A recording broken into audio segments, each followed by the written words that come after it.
It's Fill Your Plate Now, where every bite brings you closer to the farm gate and further from what's unhealthy.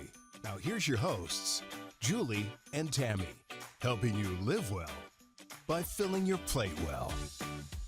Well, Julie, I'm really excited. We have someone on today who actually is a friend of mine, but just such an amazing person because she combines the information and science from being a registered dietitian nutritionist with her culinary expertise and puts it into practical application in so many different ways. Well, when I was learning about her, because you sent me her information, I was just impressed with how prolific she is with the written word. And then what I also thought was fun is discovering that the two of you are both national spokespeople for the nutrition and dietetics. Former national Yes, spokespeople, yeah. former We national we don't want to spokes. say older national spokespeople, but former, yes. Form, Seasoned. yeah, Seasoned, seasoned. yes. Yeah. Well, either way, Okay. you Okay. guys had a great time doing that, and I was quite impressed. It was a lot of fun. Yeah. It was a fun group. Mm-hmm. So, well, let me tell you a little bit about her. Jackie Nugent, she's a registered dietitian nutritionist and culinary nutrition expert who bridges professional cooking and nutritional science as both a classically trained chef and registered dietitian nutritionist. She's authored multiple award-winning cookbooks, one of which I have, and contributes to platforms like health.com. I hope you got it signed. You know what? I'm going to have to send it to her and have her sign it. She has done a multitude of things, originally being from New York, now living in Los Angeles, or the Los Angeles area. But she also serves as an advisory board member to Forbes Health and the non-UPF program. Oh, wow. So she's a former national media spokesperson, as we just said, and based in Los Angeles. She specializes in plant-forward cuisine and continues reshaping how we understand food, health, and sustainability through media, education, and culinary innovation. And she's in the right place in California. She's a lover of nature, art, music, and hiking. And Jackie, it's so great to have you with us today. How are you doing? I am wonderful. It's great to see you. It's been too long, Tammy. I know, I know. And you know what, to start out with for our listeners, why don't you tell them a little bit about yourself, how you got interested in the nutrition and culinary side, and a little bit about your path to getting there. Oh, okay. I'll give you the abbreviated version. This could take like an hour. So the abbreviated version is I grew up in Ohio. Go Buckeyes. Sorry for Woo, this. I'm a Buckeye not on fan. board with that. From Ohio. And yes. And my mom was a caterer and she was Lebanese. So I was her little sous chef, her little sidekick, and learned all about Lebanese cuisine, but just learned about cooking in general and where food came from and really grew this passion for food. And that led me to becoming a dietitian. But then after being a dietitian for a couple years, I was realizing that I was so focused on the nutrition side, I was kind of leaving out the all culinary side of everything. And I'm like, I need to work together. I need to kind of bridge these two passions together, this nutrition with the culinary. So I then moved to Chicago. I went to culinary school. And then after that, I'm just like, okay, I'm a dietitian, I'm a chef. And this is like 100 years ago. And that at that time, I think there were three of us in the country, which is like, there's so many culinary nutritionists now. But at the time, it was like this rare thing. Like, does nutrition and being a chef go together? And I'm like, yes, of course it does. So I moved to New York because I'm like, that's where I think I need to be. And I kind of like just figured it out from there. So that's when I became a spokesperson, like you talked about. And I worked with just about every kind of food and nutrition and women's health magazines. I wrote columns and worked with the Food Network and wrote several cookbooks and really just found my footing there, just kind of bridging both of those passions together. And then I decided to move to LA recently and for no apparent reason, but I'm loving it here. Sorry, New York. You're still my favorite, but I'm really enjoying LA and I'm doing right now I'm teaching at the Gourmandie School. I do private cooking lessons. I do some private chef work. I do a lot of work behind the scenes too. I'm a ghost recipe developer. So, sometimes celebrities don't really do their own work, and that would be someone like me. And and then just, I do a little bit of everything. I'm a gig worker. Oh, so you work with celebrities and developing stuff for them, huh? Yeah, sometimes like they want to produce a cookbook, and most of them actually do a lot of their own cooking. But when it comes to developing a cookbook, they don't necessarily have the time to do that. So someone like me comes in, I get all of their ideas and concepts that they want to go for, and then I do the hard work of it all, and they just make sure everything kind of works to fit their image of what they're going for. So it's a team effort. It's not just they do have a role in everything. So at the end of the day, it's all their recipes. So but it's kind of good. I don't care if I don't always get all the accolades. I'm like I still get paid either way. That's great. Well, That sounds interesting. you would have to have some fun celebrity stories, but before, if we have a chance to get into any of those, I'm so curious about the influence of your mother, because it sounds like it was special and it maybe inspired you to be and do what you're doing today. Oh, yes, absolutely. So I didn't even know at the time with all of the cooking I was doing with her and the catering projects I was working on with her. I never knew that that would be part of my profession. I was always told I was going to be a doctor. But then I discovered there is this thing that is a dietitian that kind of like a food doctor, but not really in the doctor sense. So my mom was still okay with me doing that because it was in the health field and I was helping people. But I would say most of what I got from my mom, other than the appreciation for where food truly came from, was kind of giving me my own signature. So it would be taking recipes and adding my own special touches to them that makes it a Jackie Nugent recipe.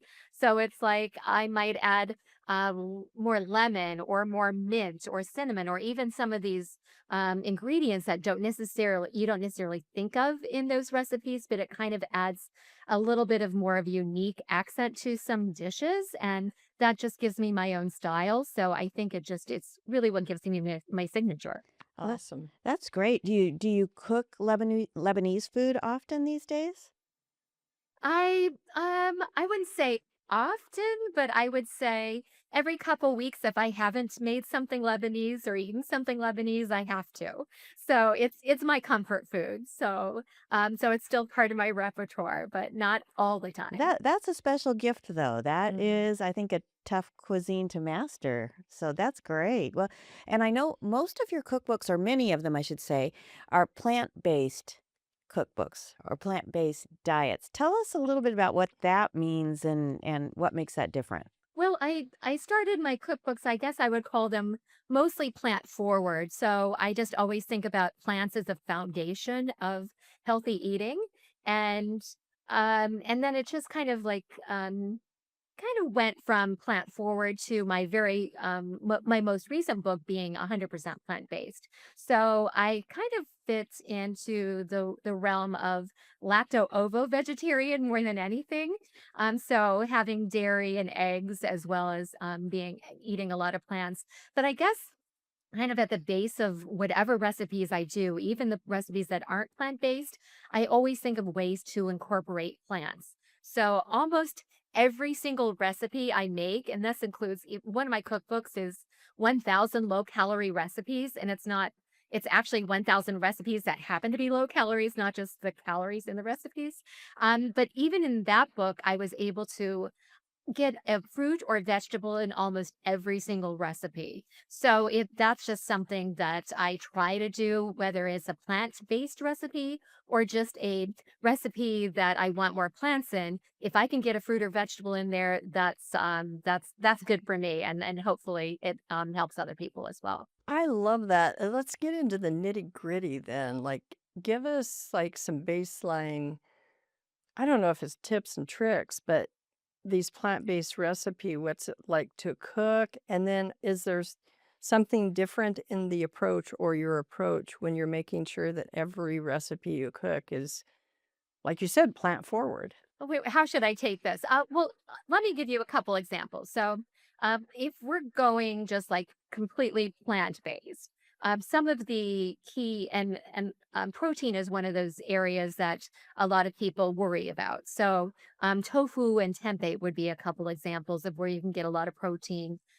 Which some people might not be comfortable with if you're going from animal based eating to plant based eating. I'm like, okay, you don't need tofu or tempeh, but they really are wonderful protein sources. So learning how to use those two foods, I think is terrific. So let me give you a couple examples of some things I've made recently. Um, right now, I think I might still have in my fridge curry tofu salad, and that's just something that I love making that just because it's. I start with tofu. So, like one of the tricks with tofu is you want to make sure that it's basically squeezed of excess liquid if we're talking about like a firm or an extra firm tofu. So that would be one of the steps that some people might not know about. So, in order to make a tofu salad not watery, you need to squeeze out that extra liquid from a tofu, like if it comes in a tub. And to make something like this curry tofu salad, what I would do is I would mix together some mayo and yogurt. It could be plant based or regular. Add a little chutney to it, like mango chutney, some grated ginger, add a little accent with cider vinegar, add a little crunch, maybe with celery, and then finish it with some scallions or cilantro or both. And then it's kind of like you use it just like a chicken salad. So you can make it, yeah, make a sandwich out of it, or I just even like have some seed crackers I just eat it on, or I make crostini out of it and make it kind of a snack. So that's just something that I know, like periodically, like for a few days, I'll be able to get protein throughout the day periodically just by having little bites of that. Love it. That's exactly what I was looking for. I would have There you never, go. because I have to confess, I haven't cooked with tofu. So I may have ended up with a runny, watery A watery salad. salad, That's nothing worse. yeah, Yeah. yeah, that happens. And and something else with tofu is that it's considered chameleon like. So it doesn't have a whole lot of flavor to start with. And what so that's why you want to pair it with like I always try to pair it with high flavor ingredients, but then also it tends to be even better the next day if you're making something like this tofu salad, whereas the tofu has a chance to kind of marry with all those other ingredients. Well, and I love all of the seasonings and herbs and things you add to add a lot of flavor. That I think that really makes a recipe, especially fresh ingredients. You have done how many books, how many cookbooks? I believe 6. I could be wrong. One of them was a second edition, so I don't know if that counts as a whole new book, but, Six and a half. so Yeah, no. yeah, we'll call it 6 and a half. Do you have a favorite? And if so, why? Oh, that's always really hard. I would say if I had to, maybe I'll have two favorites. So if you allow me, my favorite would, yeah, maybe one of them would be my very first one because it was my first, and that would be the All Natural Diabetes Cookbook. And there, I did do a second edition of that. So if you're looking for that book, go with a second edition. I think that one came out like 2015 was the second edition. So that will be the better of the two if you have to pick. But I think just because that was what inspired me to write cookbooks was the going with a diabetes angle because my dad had developed type 2 diabetes and there weren't recipes at the time. This was 2005, 2006. I was coming up with the first edition. And at the time, there were diabetes cookbooks on the market, but most of them were like filled with artificial ingredients and sugar substitutes. And I'm like, wait, I don't want my dad to be eating all of this. I want him to eat more wholesome foods. So that's when I decided to go this all natural route with diabetes. And that was, I believe it was one of the better selling, or if not one of the best selling cookbooks that American Diabetes Association published at the time. So that I have a special place for. But also with the most recent one is the plant-based diabetes cookbook. And that's my only cookbook that's 100% plant-based. So So I was just really proud to be able to come up with something that was completely plant-based and get that out onto the market for those people who want to move that direction and or at least more plant-based. So I have something for them too. And I love that you were inspired to do that because of your dad and discovering that there wasn't really a good cookbook out there. And that's one of the books, I think, or a couple of the cookbooks are very top rated. I don't know, New York Times best-selling list or whatever. I'm not sure what the list was, but that's impressive. Well, and you were really ahead of your time because diabetes is so prevalent, especially type 2 diabetes now. So to get that cookbook out there that early on, I mean, there was Right. definitely a need and it continues, unfortunately, continues to grow. Yes, it does. So hopefully I've made at least a little bit of an impact, if nothing else. Very inspiring. Well, staying on the family point, kind of going a little bit beyond, obviously your mom influenced your cooking, but I'm curious if you have any other in your network, in your family, going through the process of developing your career. Who are some other individuals that really influenced you? You know what? I'm influenced by just about everything. I don't know if I could point to just like one person or one thing or one an event, but in terms of just influences on my cooking in general, I would say it's like I'm influenced by I mean, everyone. So if I go to your house and I eat, I'm influenced by what you prepare for me. Or if I go to a restaurant, I'm influenced by what I'm eating there. And it's not always food. It's that I'm inspired by. Sometimes it's like the environments, like nature will inspire me, and it will be going to an art gallery. I might see like a splatter painting, and then I create a splatter painting basically of food after I see something like that. So I am open to all areas of inspiration. So rather than just taking directly from food. Food as art, right? The Yeah. splatter paint. Yeah, I created one recipe I created was a splatter platter. Oh, that's great. I And love it's like, it. it was- yeah, it works.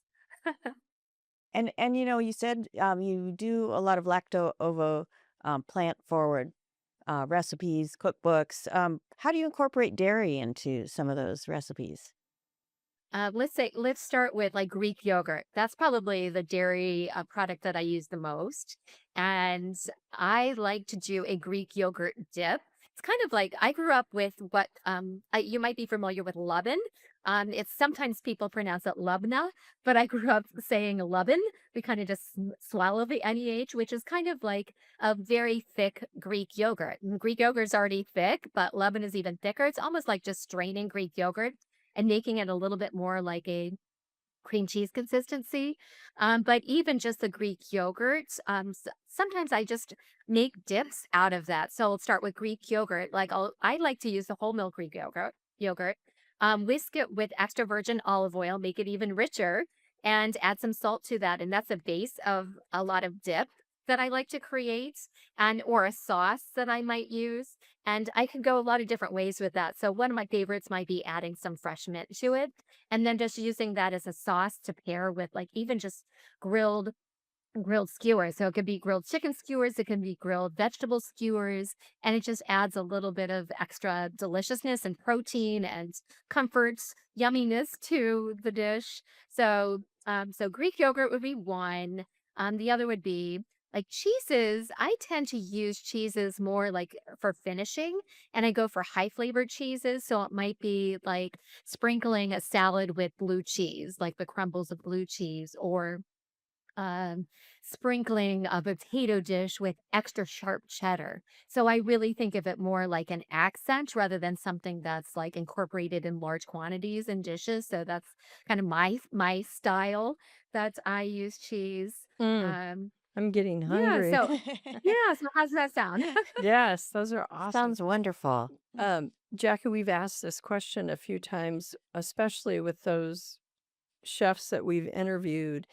Any culinary hacks that you have shared with your customer base or network that you have just discovered personally in your kitchen really work? I have so many hacks. So, but let's see. Like one of my cookbooks is Big Green Cookbook, and it was all about eco-friendly tips. And I don't know, I probably have 100 hacks in that book. But let me share one of those with you that was in that book, and it's lid cooking. And lid cooking. This is how to save energy, and that's really a kind of a hot topic right now, saving energy.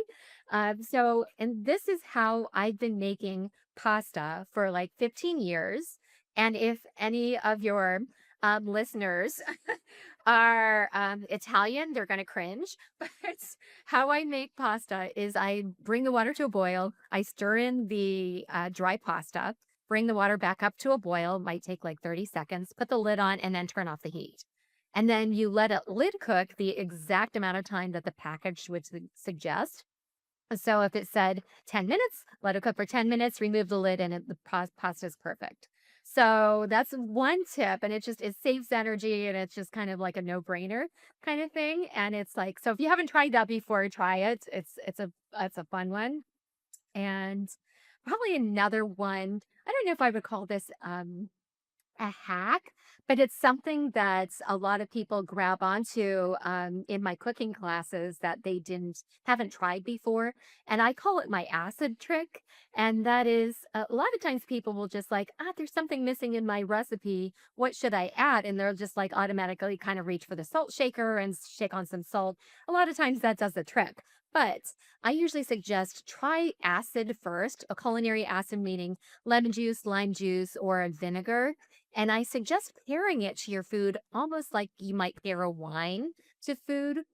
So, for instance, and look at the colors even. So, kind of like a lemon juice would go well with like a chicken or a fish, and a red wine vinegar or balsamic vinegar because it's like deeper and redder. Maybe pair that with a tomato dish of some sort. So, and sometimes just trying a little splash of acid at the end of your cooking can actually bring out balance flavors, bring out more flavor, and you might decide, oh, I don't actually need more salt. It was just the acid that is all I needed. Wow. Great idea to bring out Yeah. that flavor without having to use salt to do it. That's a great tip. Mm-hmm. Any special kitchen gadgets that you can't live without? I could not, well, my chef's knife, of course, but that's not so special. Probably it would be the microplane zester grater, and that's because I don't like to waste anything in cooking, and if I can use it in some way, I will use it. So, for when I use citrus juice, for instance, like a recipe calls for lemon juice or lime juice or orange juice, I'm almost always grating that peel first, unless I need that beautiful, colorful peel for aesthetic reasons for plating a dish. I always then will zest that citrus fruit, and it's a way to add more of that flavor to a dish or add a little finishing touch that you see the color, like it's a little garnish. Sometimes it's just I don't need it right away, and I'll save it. I put it just in a little jar and I stash it in the freezer, and then I have freeze-dried lemon zest or freeze-dried lime zest, and it just adds like free flavor to anything that you want. So it's one of my favorite things to do. In your introduction, we mentioned that you're involved with the non-ultra processed food program. Talk a little bit about that, and this is more on your nutrition side, I know, but with the ultra processed foods and how you got involved with that program, the non-ultra processed. One of my goals, and I guess it's been part of me since my mom raised me and taught me where real food came from. So I think it really stems back from there that I've always had this interest in quote unquote natural eating. There's different labels that you can add to that, but we, I think, we've gotten too far away from that where a lot of the nutrition these days, or even in the past 10 years, has been so focused on let's go for low sugar, and let's go for, all these labels. Let's go for clean eating, and let's go for the high protein and just, or low sodium. There's so many different monikers that we add to our food or market our food with. And in the process, a lot of times for these the CPG, the companies that are producing these foods, they want to add all of these labels to their foods. And in order to do so, they're like, oh, if I want to get all of this protein, then I have to add all these other things to my product to make it meet all of this criteria. And in doing so, it becomes more processed, unfortunately, many times. And that's not how that's not the route to more healthfulness. I think wholesomeness is the route to more healthfulness and getting away from the ultra processing, which actually leads to negative health incomes overall, negative health outcomes overall. So it's not that we need to focus on eating only non ultra processed foods. It's just we want to curb the amount of ultra processed foods that we are eating. So the less processing that we have in our diet, the more healthful overall our diet is going to be, and the better, the more.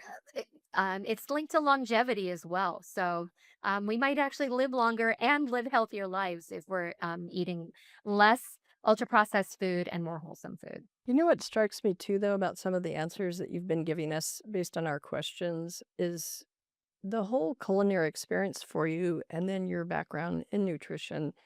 It's a whole experience. It's almost an artistic creativity.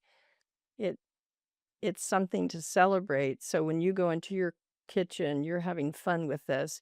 Is how do you pass that on to other people that maybe don't have that same inspiration? What counsel would you give us if we're not celebrating in the kitchen like you are?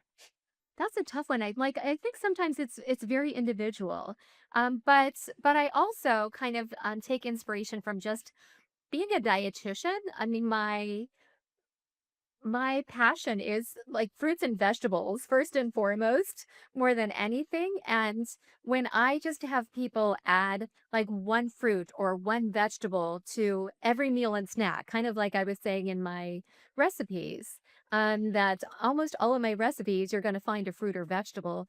That sometimes is all the inspiration some people need, is like, oh, I didn't know that just adding, like sprinkling this with cilantro or mint was going to make such a difference. So I'm like, it's almost like you have to experience it firsthand. That was just why I like to teach cooking classes, and actually people will taste my information and not just hear my information. So it's like, oh, I'm providing this spinach salad recipe, but hey, I'm putting fresh mint in that spinach salad recipe that maybe they hadn't thought of before. And they're like, wow, now I really like this spinach salad and I didn't like it before. So I think it's really just getting into the kitchen and doing, rather than me just talking, but actually it's in practice trying these things. Jackie, that's a beautiful thing. I think that was an excellent answer to my question. I think I want to take one of her cooking I classes do now. too.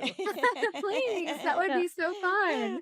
Well, let me ask you too, going from one side of the country to the other side of the country, do you see a lot of different trends in the California area you're in now? I do see differences. One, I was actually really worried when I moved here because I'm like, for 27 years that I lived in New York City, I'm just like, that was basically 27 years of deliciousness that I had.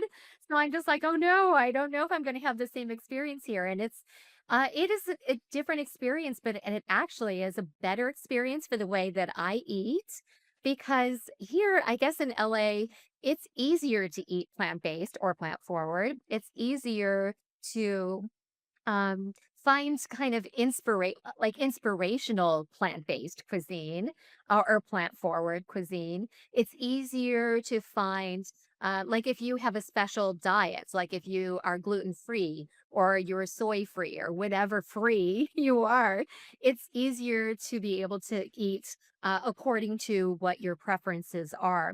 That was a little bit more challenging in New York. So it works really well for me. So I'd say, definitely, if you are wanting to have more plants, LA, I'm definitely inspired more from what I'm eating here. Everything else, I don't know. New York probably still has the edge. We'll see. I'm still experiencing LA. It takes a lot of time to like become a local. What about just any challenges that you're facing in your profession, especially as it relates to what you're trying to help your clients do, or in your classes when you're teaching? Anything? We always ask our guests about the biggest challenges in their profession. So it's your turn. I find my biggest challenge is I'm always working. I'm in my kitchen all the time. So I'm always developing, creating, cooking something. And it's not always for me, but a lot of times I have so much food. And I'm like, then my meals, because I don't want to waste anything. And sometimes I give away food. I try to do that when I can. But sometimes I just have a ton of food in my fridge or freezer from what I've created. I'm like, okay, now I have to eat this. So I'm like, so sometimes I can't always eat what I want, and I'm trying to eat based on whatever I'm cooking. It's a little challenging if it's like I'm like right now I'm working on a healthy cookie project. So I have lots of cookies right now. I'm like, oh my gosh, what am I going to If you do with need all these taste cookies? And testers, you yeah, could volunteer. Yeah. yes. So that one's a little easier, but more recently I had lots of dips. So like I made like a different kind of baba ganoush, like an eggplant dip than I usually had made. And I'm just like I had a large quantity of this. So I'm like, okay, maybe I can play around with this and come up with something. So like one recipe I created a pasta sauce. A base of a pasta sauce using the baba ganoush instead of using it as a dip. So sometimes it's inspiring and it creates new recipes, but other times it's like, oh my gosh, I have to eat dip again, or I have to eat another cookie. Oh no. But you must have lots of friends if you're giving away food like that. Well, they're still discovering that. I'm like, I'm too new. Like in my old New York area, like yeah, I had very well-fed doormen, but but here I'm like, yeah, they're slowly starting to realize that, oh yeah, this is where the food is. Well, with all of the like writing and cookbooks and classes, do you see any common misperceptions people have when you're working with them, either culinary or nutrition wise? People who are eating more plant-based or want to eat more plants don't believe that they can get enough protein. If they're getting a variety of foods, even if they're 100% plant-based, if they're getting a variety of plant-based foods and they're getting enough calories, they're meeting their energy needs, they're likely getting enough protein. People worry that they're just not going to get enough, but it's easier than people think. So I kind of start with that to give them a little bit more, so they're a little bit more at ease about trying to be more plant based. Any new books? Any new adventures, Jackie? I'm asking you another futuristic question, aren't I? Okay, crystal ball. Well, I would say I've been here now just over a year, like a year and a half in LA. And the first year I kind of played more than I worked. So, but so now I'm getting back into I'm getting back into the swing of things. There's going to be another chapter, so that's kind of what I was hoping here when I moved to LA. That I would kind of come up with a new angle of what I'm going to be doing and spreading the word of what I do. And I think it has to do with not so much being in the kitchen as much as like taking all the wealth of experiences that I've had and all the knowledge that I have and packaging that up and giving that back. Like I want to give back more, volunteer more, but also still make a little money. So even being more of a strategic advisor to companies and startup companies rather than being the one that's doing all the like hard work and doing all the dishes all the time. So Good strategy, Jackie. Go forth and prosper on that one.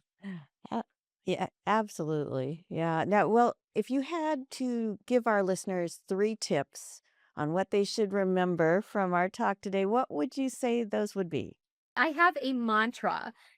And I think we can go with this. So it's go for great taste, aim for plant-based, try not to waste. So, and that's my mantra. So you don't have to use my mantra, but you can kind of make it your own. So it might be instead of aim for plant-based, it might be aim for more plant-based or aim for more plants. It doesn't have to be exclusively plants or plant-based. So, but starting with go for great taste, I think that's really, I always like to put that number one because even if we're eating healthy, of course, we want it to taste good or else we're not going to want to keep eating healthy.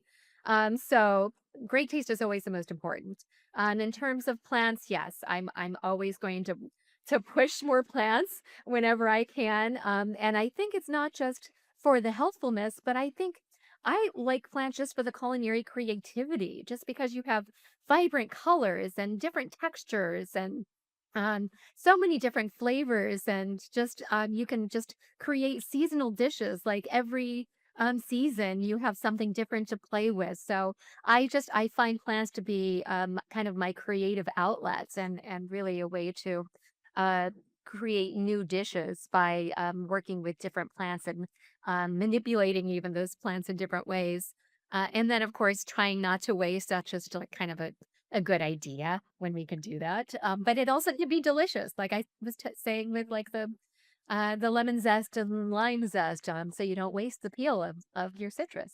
And I think that's a very good point, not wasting, because so many people actually, they find some of the biggest waste is what we throw out because we Right. don't eat it, or we've cooked it and we don't eat it after it's cooked. The raw stuff starts to go bad. I think it's important to try not to waste as much as possible. But this has been really fun catching up with you a little bit today, Jackie. Your books, where can people get them? Some of them probably are just in used book form right now, but I believe just about everything should be available on Amazon. If you just plug my name into Amazon, can't go wrong there. But I'm sure Barnes and Noble, and I forget some of the other areas, but you can also go to my website. If you can't find something on Amazon, go to my website, JackieNugent.com, and I do have a tab for cookbooks, and you can find different links there as well.